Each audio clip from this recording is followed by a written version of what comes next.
Last video में हमने fraud and its effect on contract के बारे में पढ़ा।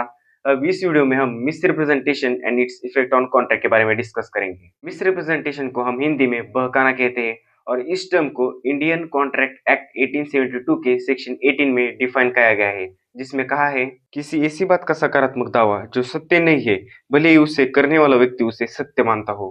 कर्तव्य का उल्लंघन जो धोखा देने के इरादे के बिना दूसरे पार्टी को गुमराह करके उसे करवाने वाले व्यक्ति को लाभ पहुंचाता है। किसी अन्य पार्टी को समझौते के विषय के सार के बारे में गलती करने के लिए प्रेरित करना, भले ही वो एक्ट निर्दोष रहा हो, और इसे हम मिस रिप्रेजेंटेशन कहते हैं। तो अब हम इसे एक एग्जाम्पल की तरह समझते हैं। समझो एक कार डीलर और कस्टमर है।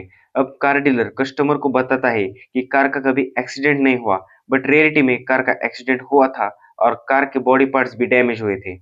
यानी कार डीलर कस्टमर को गाड़ी लेने के लिए बहकाने का काम कर रहा है और इसे हम मिस रिप्रेजेंटेशन कहते हैं। अब आते हैं मिस रिप्रेजेंटेशन के कुछ टाइप्स पे। First one, fraudulent misrepresentation, intentionally lying about a fact to deceive someone into a contract. यानी किसी को धोखा देकर कॉन्ट्रैक्ट में शामिल करने के लिए जानबूझकर फैक्ट छुपाना। समझो एक व्यक्ति सेकंड हैंड बाइक खरीदने के लिए गया है और जब उस गाड़ी को वो ओडोमीटर चेक करता है तो उसे पता चलता है कि गाड़ी 60,000 किलोमीटर चली है। बट कस्टमर ऐसा बोलने पर बाइक डीलर बोलता है कि गाड़ी केवल 30,000 किलोमीटर चली है।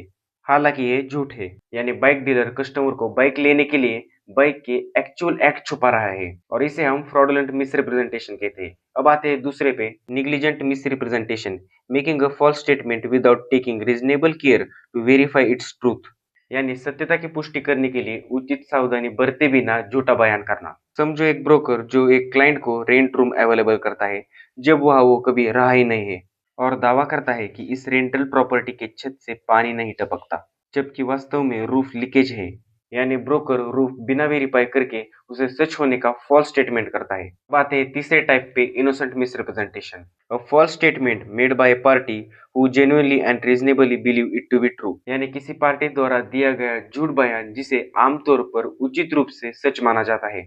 अब इस प्रकार को हम एक एग्जाम्पल की तरह समझते हैं। समझो एक पर्सन है जो बिल्डर को मिस्टेकनली बताता है कि उसकी पास वाली प्रॉपर्टी में हाउसिंग डेवलपमेंट के लिए परमिशन है, और बिल्डर उस नेबर पर्सन द्वारा मिली जानकारी को सच मानता है, बट असल में उस जगह को हाउसिंग डेवलपमेंट की परमिशन नहीं है। यानी नेबर पर्सन ने झूठा बयान किया कि ये जमीन को हाउसिंग डेवलपमेंट की परमिशन है और इस इंफॉर्मेशन को ईमानदारी मानकर बिल्डर सच मान देता है, जबकि ये गलत स्टेटमेंट है और इसे हम इनोसेंट मिस रिप्रेजेंटेशन कहते हैं। अब आते हैं effects of miss representation on contract. First one, voidable, यानी ऐसा कॉन्ट्रैक्ट जो एक पार्टी की कंसेंट से मिस रिप्रेजेंटेशन के माध्यम से प्राप्त हुआ हो, तो अफेक्टेड पार्टी ये कॉन्ट्रैक्ट कैंसिल कर सकती है। यानी अफेक्टेड पार्टी को कॉन्ट्रैक्ट कैंसिल करने का या कंटिन्यू करने का राइट होता है। सेकंड वन, रिसेशन, यानी मिस रिप्रेजेंटेशन द्वारा किया हुआ कॉन्ट्रैक्ट इनोसेंट पार्टी कैंसिल कर सकती है।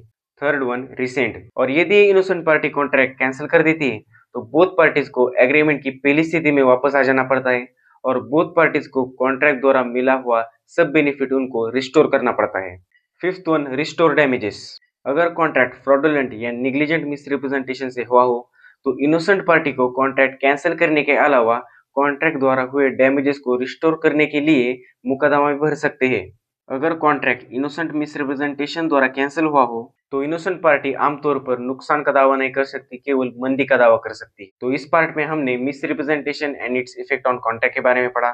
अब लास्ट पार्ट में हम mistake and its effect on contract के बारे में डिस्कस करेंगे।